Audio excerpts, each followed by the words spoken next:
Now, you probably noticed I don't feel about that war the way we were told we were supposed to feel about that war, the way we were ordered and instructed by the United States government to feel about that war. You see, I tell you, my mind doesn't work that way. I got this real moron thing I do. It's called thinking. And I'm not a very good American because I like to form my own opinions. I don't just roll over when I'm told to. Sad to say, most Americans just roll over on command. Not me.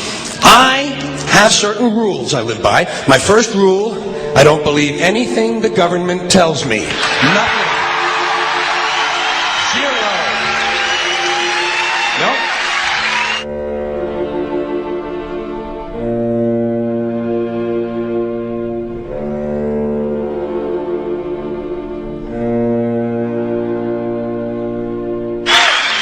And I don't take very seriously the media or the press in this country, who in the case of the Persian Gulf War were nothing more than unpaid employees of the Department of Defense, and who most of the time function as kind of an unofficial public relations agency for the United States government.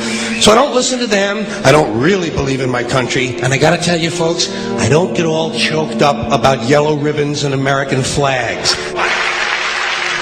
Now, to balance the scale, I'd like to talk about some things that bring us together.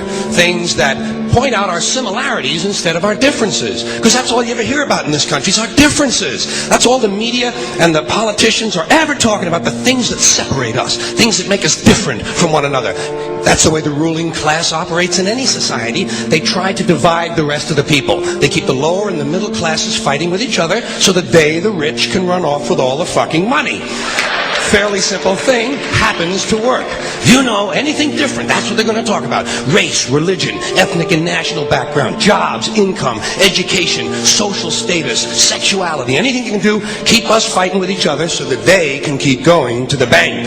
You know how I describe the economic and social classes in this country? The upper class keeps all of the money, pays none of the taxes.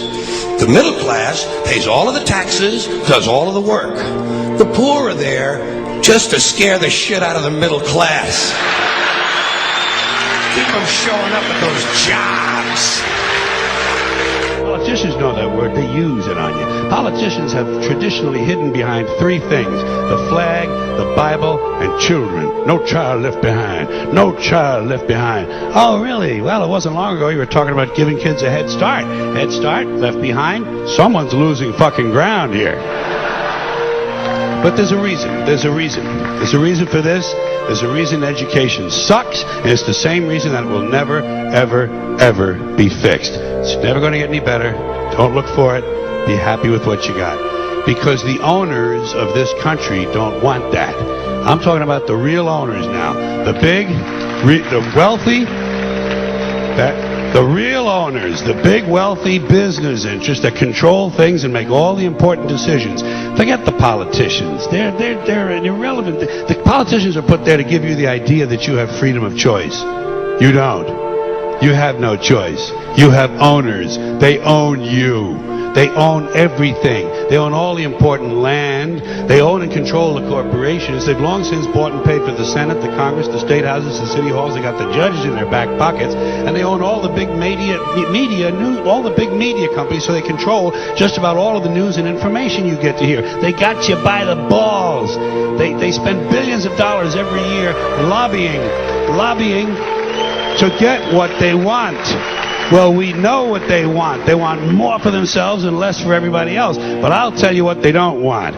They don't want a population of citizens capable of critical thinking. They don't want well-informed, well-educated people capable of critical thinking. They're not interested in that. That doesn't help them. That's against their interest. That's right. You know something? They don't want people who are smart enough to sit around the kitchen table and figure out how badly they're getting fucked by a system that threw them overboard 30 fucking years ago. They don't want that. You know what they want? They want obedient workers. Obedient workers. People who are just smart enough to run the machines and do the paperwork, and just dumb enough to passively accept all these increasingly shittier jobs with the lower pay, the longer hours, the reduced benefits, the end of overtime, and the vanishing pension that disappears the minute you go to collect it. And now they're coming for your Social Security money. They want your fucking retirement money. They want it back. so they can give it to their criminal friends on Wall Street. And you know something? They'll get it. They'll get it all from you sooner or later, because they own this fucking place. It's a big club, and you ain't in it. You and I are not in the big club.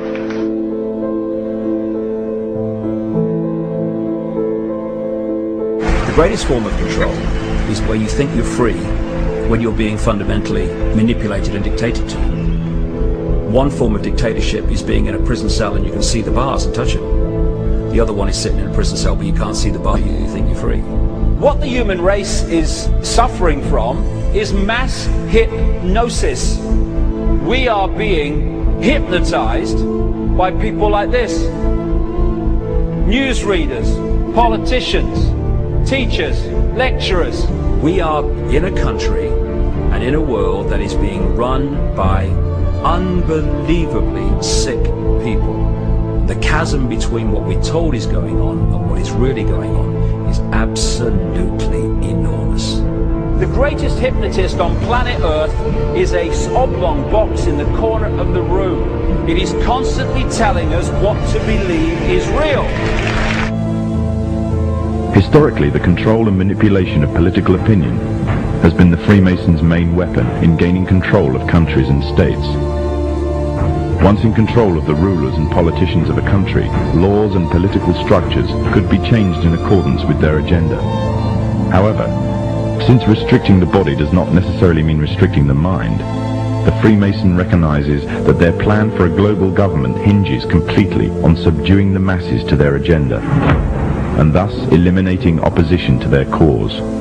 And the greatest threat to their plan, posing more danger than any army or law, is the threat of a free-thinking mind. In order to eliminate this threat and to achieve their objective, the Masons have set about the boldest plan ever devised: the complete control of every aspect of human life, your life. And the weapons they are using against you are in your very homes, entertaining you and your children, and gradually indoctrinating you without you even realizing.